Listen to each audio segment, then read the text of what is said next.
There can be little doubt, I think, that the two 19th century philosophers who have had the widest influence outside philosophy are Marx and Nietzsche.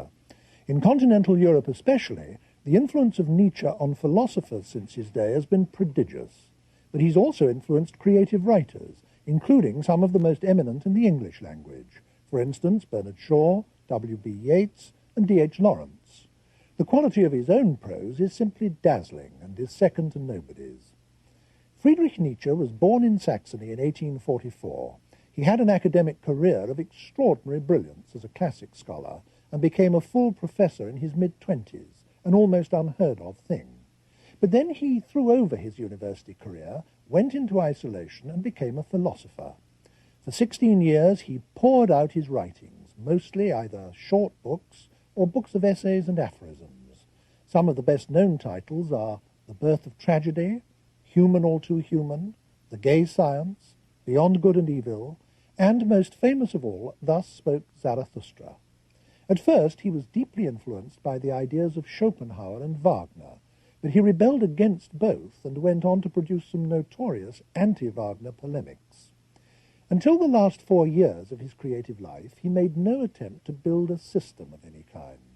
But then he began to think of drawing all his main themes together into one single comprehensive work, first to be called The Will to Power, then The Revaluation of All Values. But it was not to be. Always plagued by ill health, in January 1889 he collapsed into mental illness, a condition almost certainly caused by tertiary syphilis, and he was helplessly insane until his death in 1900. With me to discuss his work is J.P. Stern, Professor of German in the University of London and author of one of the best-known of the many books on Nietzsche. Professor Stern, I think one can say that Nietzsche was the first philosopher really to face up to Western man's loss of faith in religion, loss of belief in God or in the existence of any world outside this one. And if there's no God and no transcendental world, then all values, all truth, rationality, standards of any kind are not given to man from some agency outside himself, but are created by man, presumably for his own needs. We choose our values, or at least we create our values. Now, this is an extraordinarily disruptive and disturbing thing to confront, and Nietzsche knew that. Can we start the story from there? Yes, I think that this is a perfectly fair way of starting.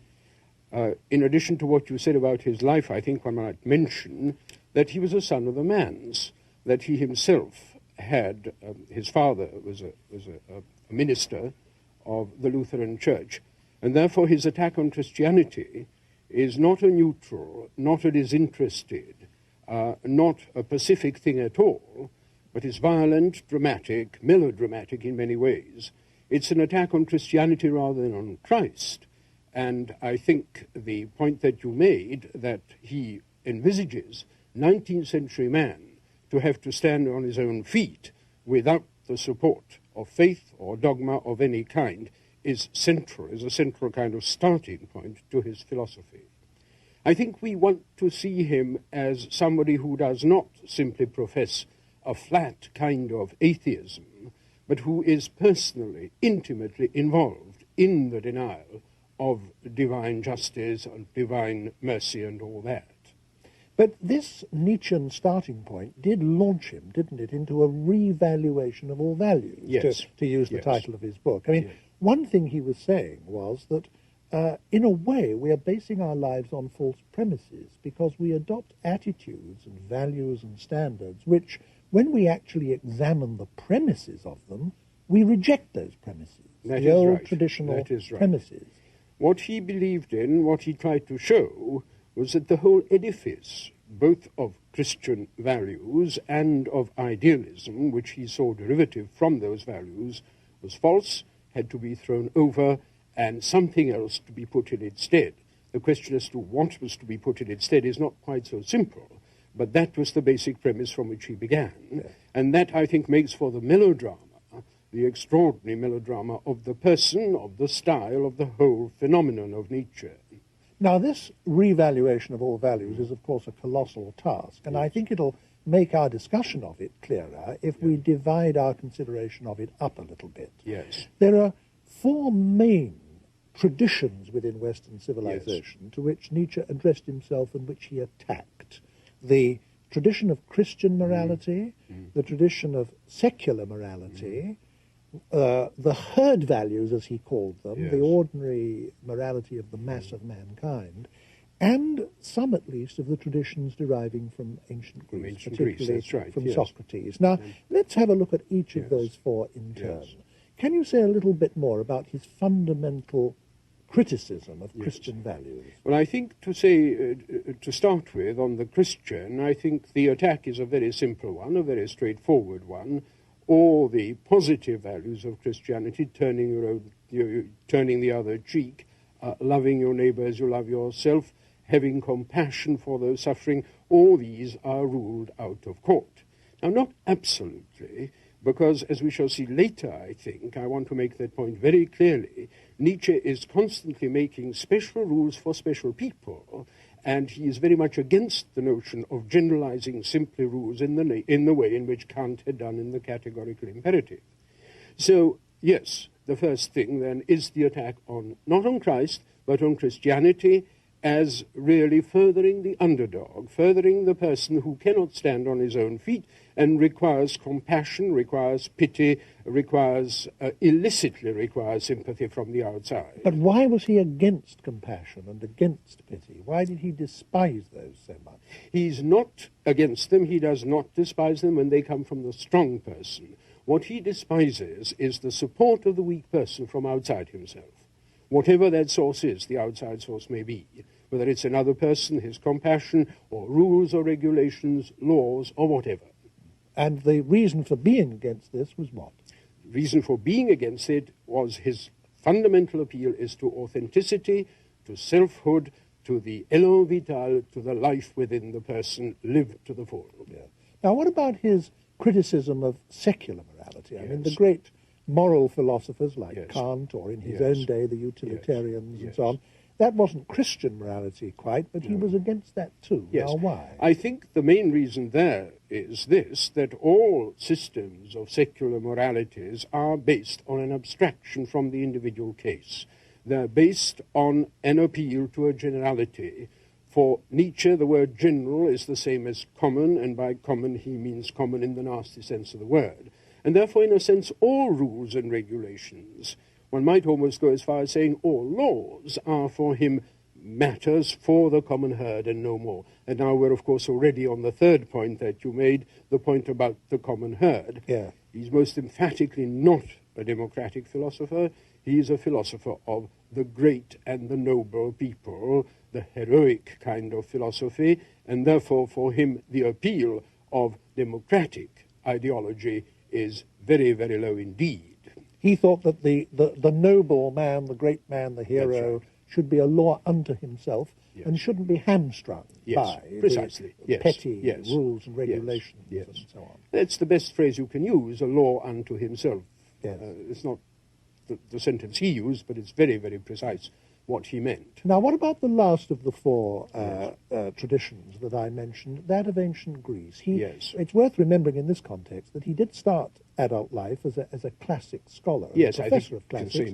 He knew about ancient Greece and became deeply critical, didn't he, of the whole tradition deriving from Socrates. Yes, but his classical work, and I think it's one of the most remarkable works ever written on the whole problem of tragedy, is concerned with pre-Socratic Greece, with pre-Socratic tragedy, which for him is a kind of golden age.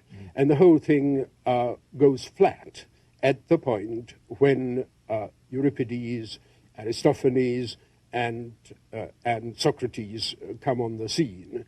What happens there is that strength and goodwill and warmth and beauty are replaced by reason, are replaced by rationalizing things, by the Socratic argy-bargy. He never forgave Plato, so to speak, for bringing up a hero whose main qualities are those of talking everybody else into the ground. Now, this concern with the origins of culture which he displayed in such a rich way, one Yes. has to say, was all bound up with his notion that we make our values. Yes. Because if human values and human culture are made by us and not given to us by God or authority outside ourselves, then the whole question of how we get them, where they come from, becomes a fundamental one for him, doesn't it? Yes. And it's also a fundamental 19th century concern, Yes. the whole concern with origins. Yes. One thinks of the origin of species, Darwinism, and so on. Was Nietzsche influenced by Darwin? Yes, well, he certainly was anti-Darwinian, and I think the idea is that he didn't really understand very clearly what the whole theory of the origin of the species came to. Like so many 19th century figures, he was always going to study physiology, going to study chemistry, going to study physics, but never got round to it. So I don't think that there's an awful lot of interesting things to be said about his attitude to that. But I think the main point about origins is that, again, like some philosophers, like Marx, for instance, he believes that you can determine the quality of the product by the nature and quality of the origin. This, after all, is very much what Freud did, and I suspect that Freud got it very largely from Nietzsche, although he isn't very ready to acknowledge it. Now, what that means is really that the background, the genealogy of morals, for instance, you quoted one of the titles, is in fact indicative of the quality of morals. Now, let me say, I don't believe this is true, but I mean, that is very much the 19th century view over and over again, that you can determine the quality of a mental product by the nature, by the origin that is at the back of it. Yes, and we are now inclined sometimes to call that the genetic fallacy. That's but right. I don't want to go into that. Yes, I think it's very close, yes. Your mention of Freud prompts Yes. another question that I Yes. wanted to put to you. This program of re-evaluating values and seeing values as something that we create to meet Yes. our needs led Nietzsche to a psychological analysis of values in Yes. terms of both individual and social needs, Yes. didn't it? That is perfectly true. It becomes an essentially psychological It is inquiry. a way of psychologizing a lot of phenomena. This is perfectly correct.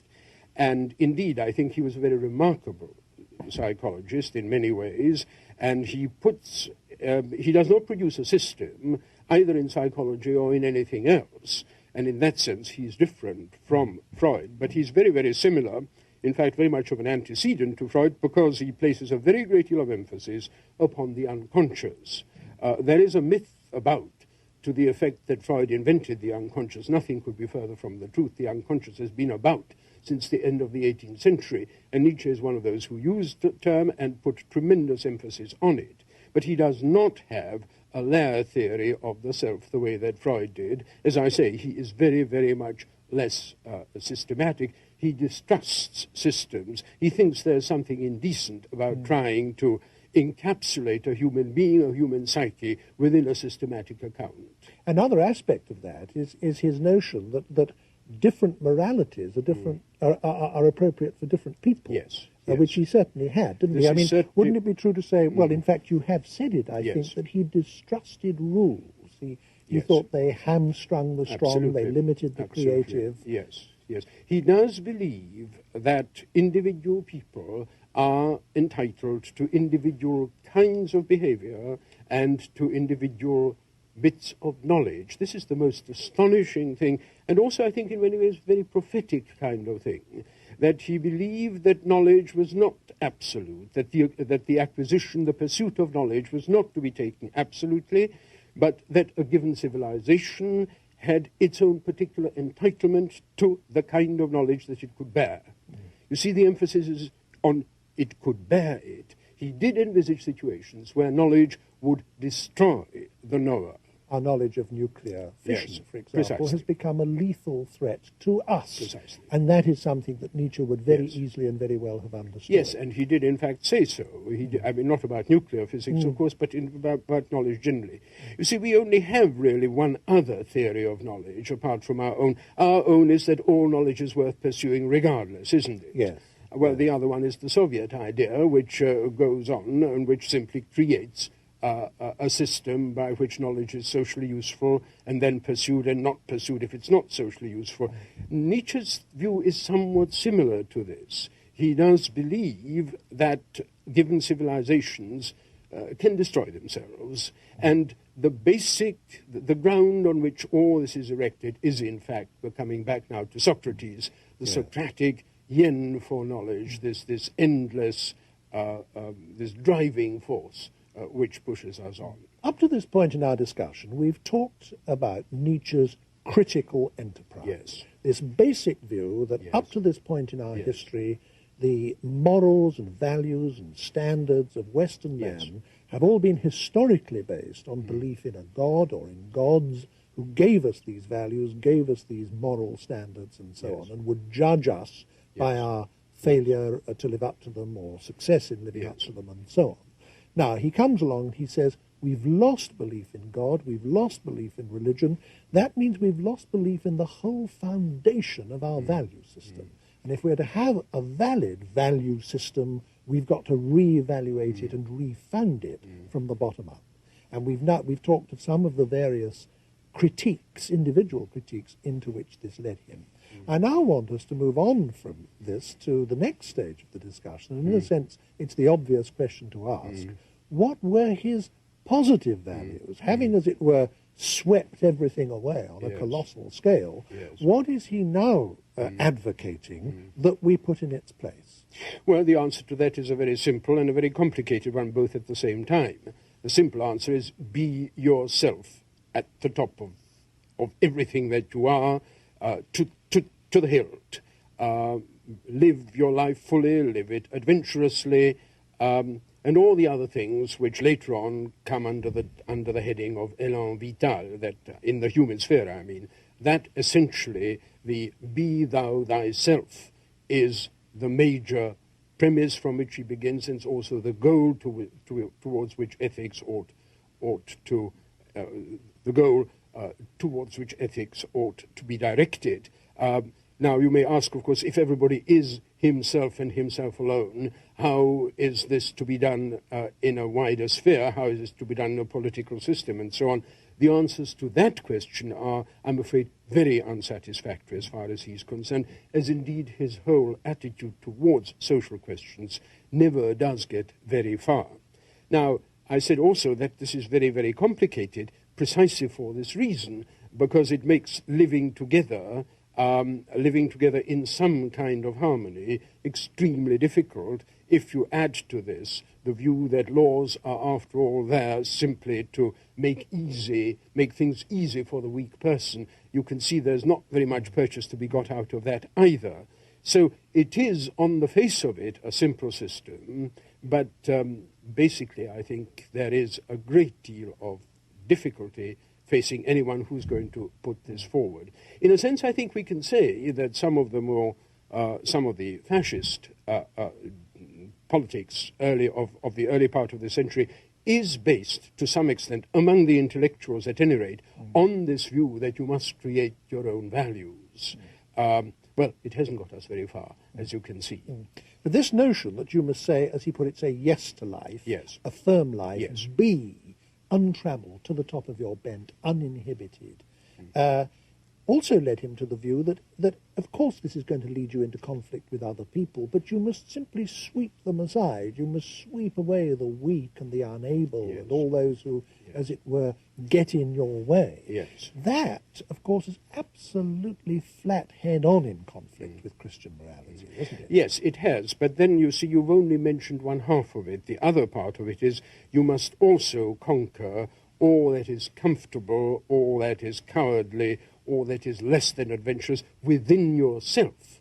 And if you've done that, that is the view that he puts forward in Zarathustra, for instance, if you've done that, you won't really want to be so very aggressive towards the others. You will have some understanding of their weaknesses, though the understanding of the positive, the tolerant understanding of weaknesses is not precisely Nietzsche's very strong point. Not what he's most famous for. Yes. I mean, people, of course, have always been shocked by his saying this, and they've thought that what he was advocating was contrary to moral standards and so on. But his point, of course, was that that, in fact, moral standards ought to be derived from life, yes. ought to be subordinate to life, yes. that our notions of truth and rationality and all the rest ought to derive from life assertion. Yes. Or from the great man. Yes. From the great man, and by the great man he meant, as I already mentioned, Goethe would be one, Napoleon would be another, sometimes Luther, sometimes even some of the great Borgia popes would figure as that, and sometimes even Socrates would, because he had the strength of mind to carry through his own project. But this supremacy of life assertion and self-assertion means that even truth itself must be subjugated to this. Absolutely. If there are truths that would damage us, that in other words would damage our lives, then we don't want to know them.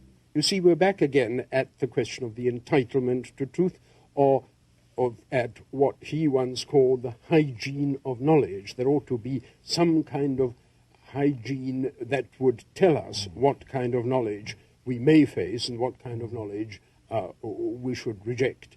And you're quite right that truth itself, in that way, is subjected to this kind of embargo, to this kind of sanction that he puts forward. Well, one sees absolutely how this is flat contrary to all moralities that have actually existed. Would it be true to say that Nietzsche's defense, if he deigned to defend himself against criticism, would have been to say something like this? But look, the whole of civilization, humanity itself, if you like, the whole evolutionary process, has consisted of the strong eliminating the weak, the able eliminating the unable, the intelligent eliminating the stupid. And it's only because these processes have gone on perpetually over millions of years that we have any civilization at all, that we have any humanity at all. These things have created value. Yes, I think that is precisely what he says, and what he would say on a number of occasions, different contexts, and his worry about the future is precisely that this kind of thing will not go on, that the democratic spirit, the spirit of the plebs, of the rabblement will take over and will annihilate all these values. That it will put into reverse the very process that has actually created civilization out of barbarism. But in addition to that, I think we have to bear in mind that he has a view of history which is really rather different from the view on which your analysis was based. He sees history as repeating itself. Now, what that means, we shall talk about that a little later, but what it essentially means is this, that any historical situation can create and absorb and make use of the highest that man is capable of creating. There aren't any privileged situations. There are no privileged eras. And therefore, any era that sees itself as capable of fully understanding, of fully creating these values, should be allowed to do that. And the trouble is that the late 19th century, the early 20th century, may very well be what he calls eras of decadence, in which this strength cannot be fully realized. Now, your mention of his doctrine that history repeats itself brings me to what I would like to think of as the next stage in our discussion. When one comes to regard Nietzsche's later work, there are four big themes in it. And again, I think for clarity's sake, it will help if we take them one at a time. One is what you might summarize under the phrase, the will to power, a phrase which he has popularized. One is the Übermensch, or translated as the Superman, again, an invention of his that's entered our language. One is this doctrine you mentioned of the eternal recurrence of time. And the fourth, I would say, is his notion of the aesthetic understanding of life. Now, let's deal with those in order. Let's talk first about the will to power, which at one time he was going to give as a title to the summation of his life's work. What was this notion of his, the will to power? Well, he takes the notion of the will from your own special philosopher Schopenhauer, of course, and he reverses the evaluation of that, where Schopenhauer regarded the will as the source of all evil in the world and as the source of man's unhappiness. He regards it as the strength of man's strength, the source of man's strength, and the cultivation, the permission to the will to enact what it can enact is part of a healthy culture.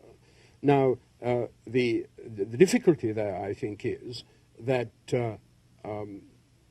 this obviously brings you in conflict with other people, and therefore at this stage the will to power becomes a will to self-assertion, a will to usurpation of the other.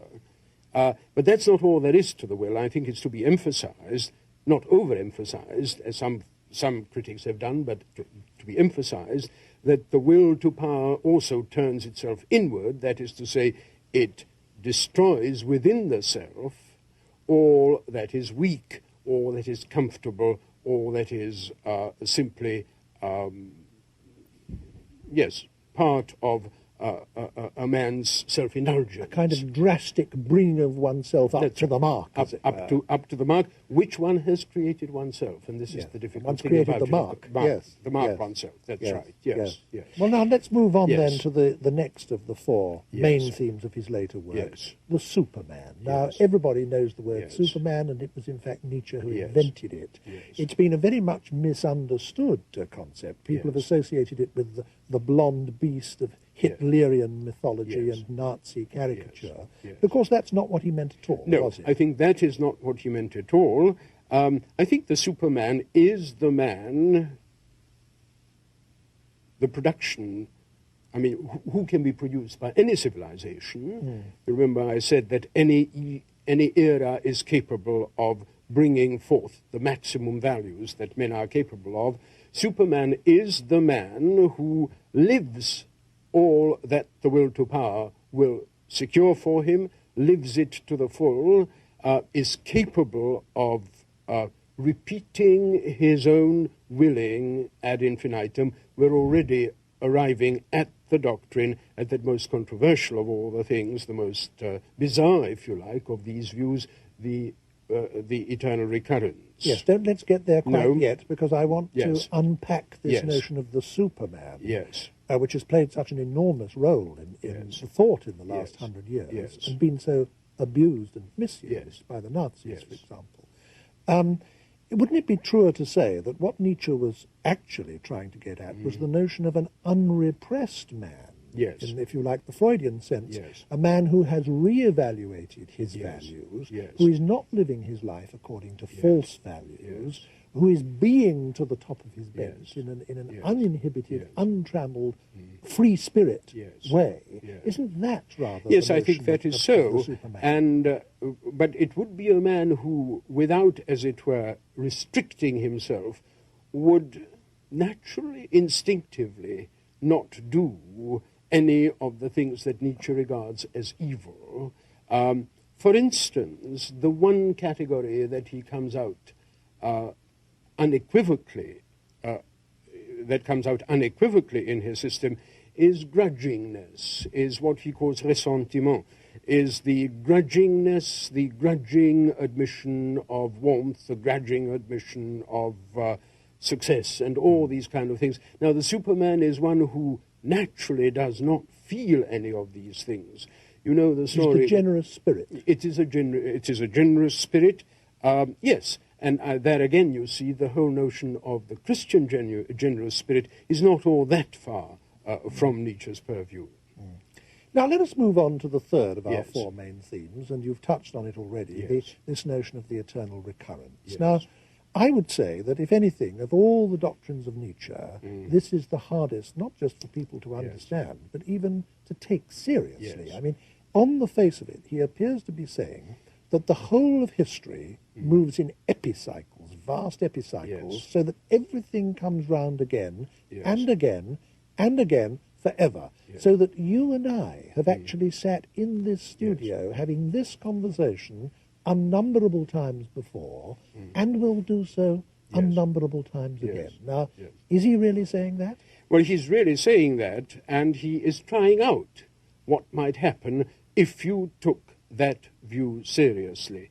And I think we want to say altogether in our whole discussion that a great deal of his thinking is of this experimental kind, And by that, I don't mean that it's not serious. I don't mean that it is not responsible. I don't mean that it is trivial.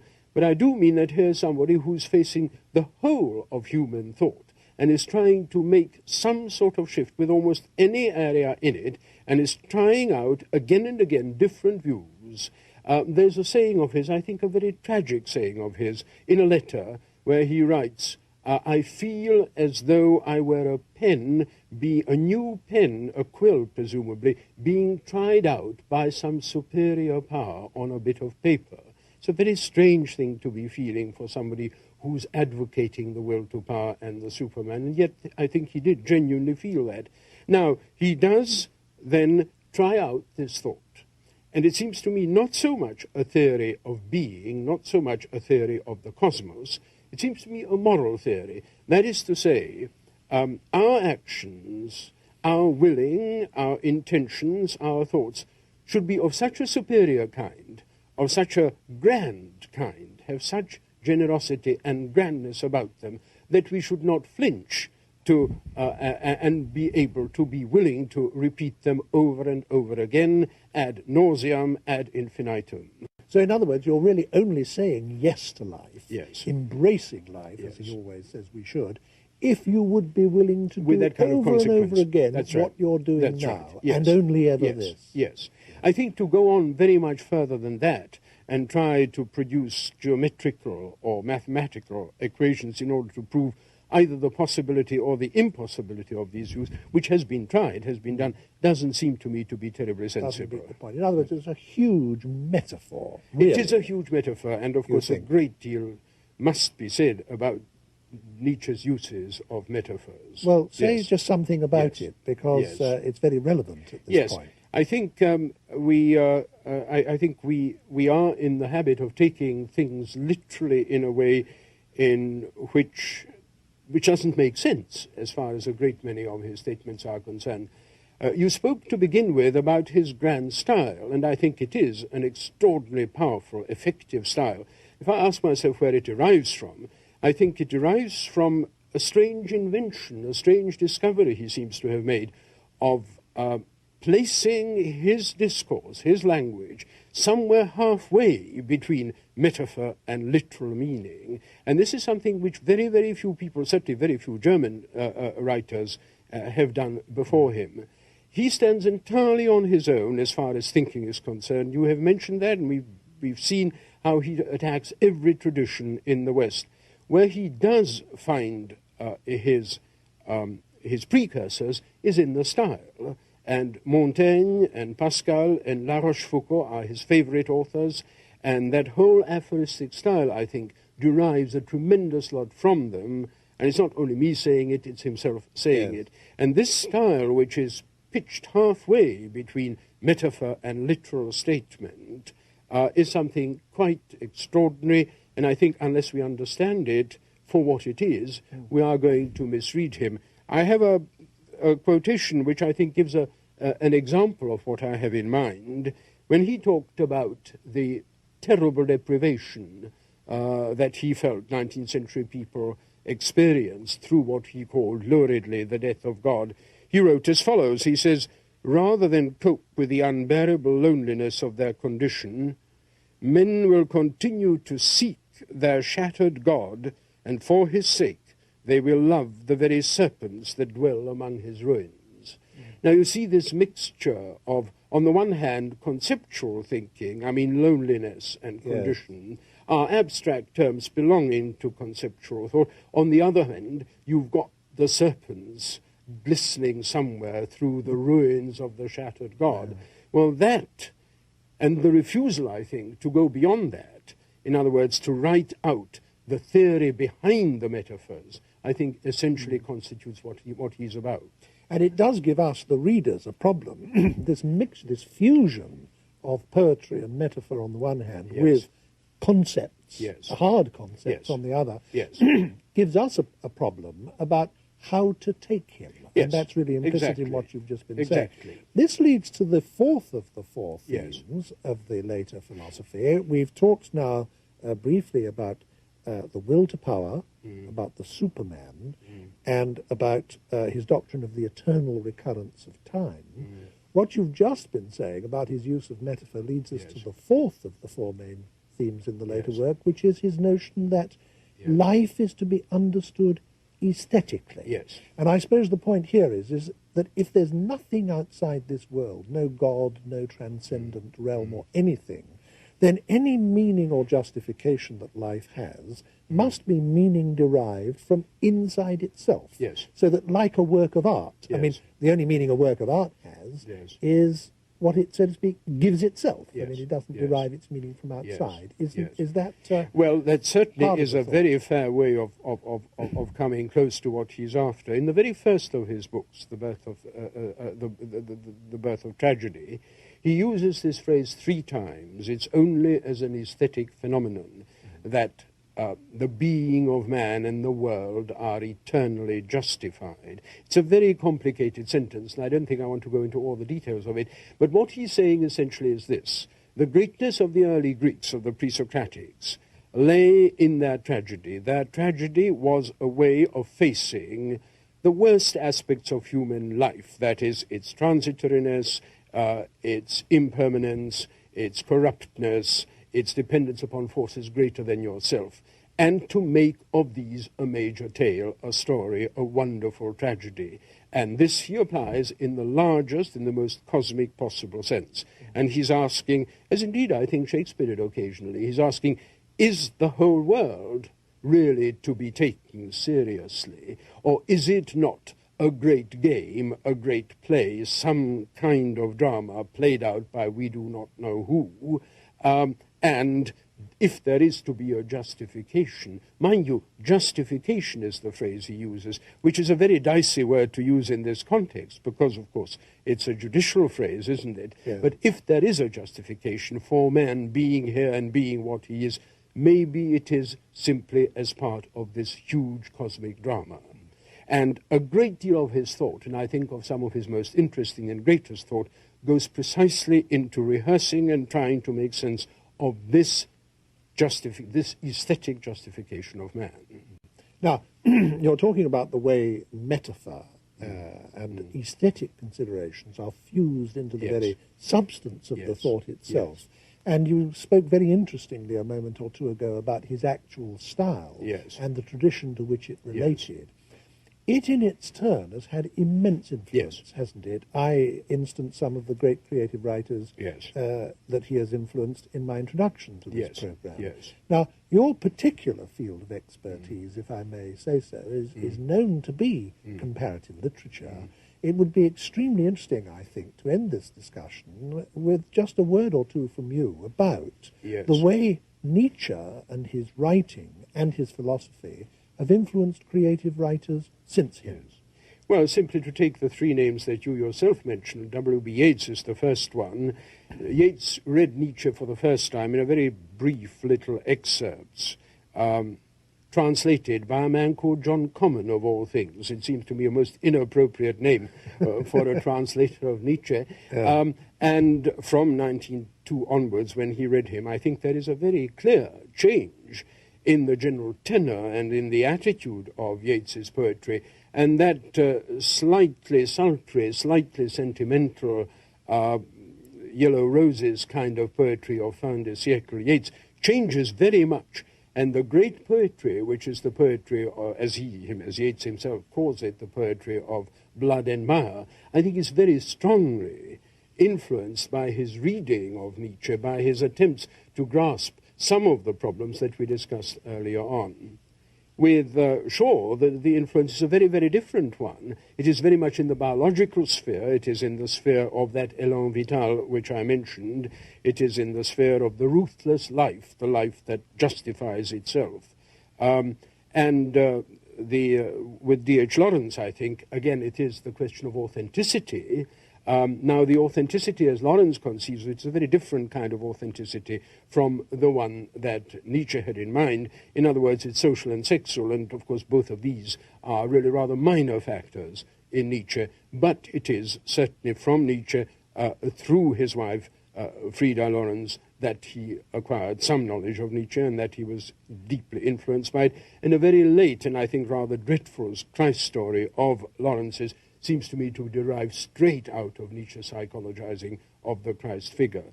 If we look on the continent, of course, Pirandello, Thomas Mann, André Malraux, all these people not only have been very strongly under his influence, but they acknowledge the influence throughout.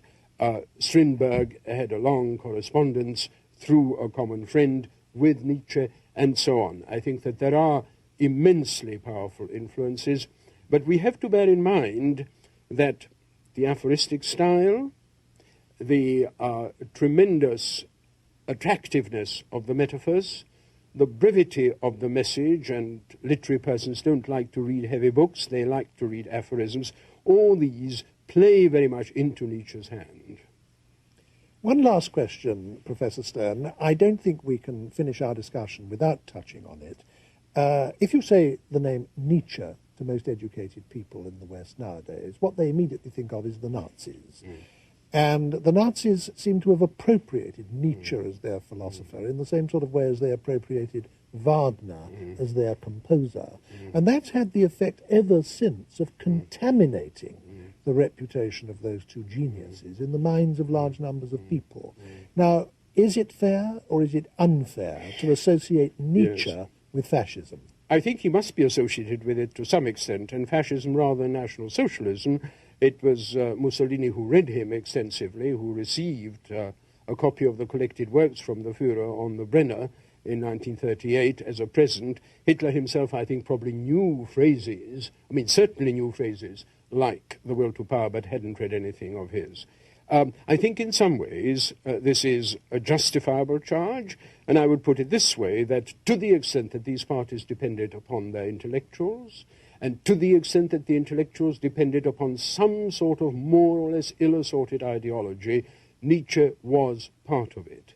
But, of course, at the same time, I think it's to be emphasized very strongly that there are lots of things in him, much more important things in him, which are absolute anathema to these people, to these gangsters, let's put it quite plainly, and self-control and the inward struggle of the self and the attainment of valid, of generosity, for instance, and greatness of the kind that we have described, have nothing whatever to do with the kind of murderous ideologies that came into being in the Third Reich and among the early on among the Italians. And it's quite plain from the fact that you yourself have devoted so much of your life to studying Nietzsche and writing about him, that you think this is a hugely valuable undertaking, nevertheless. Yes, I certainly think it is an immensely valuable undertaking, providing we do not go to it with some expectation of getting a panacea on how to live right, but provided we go to it with a view to finding out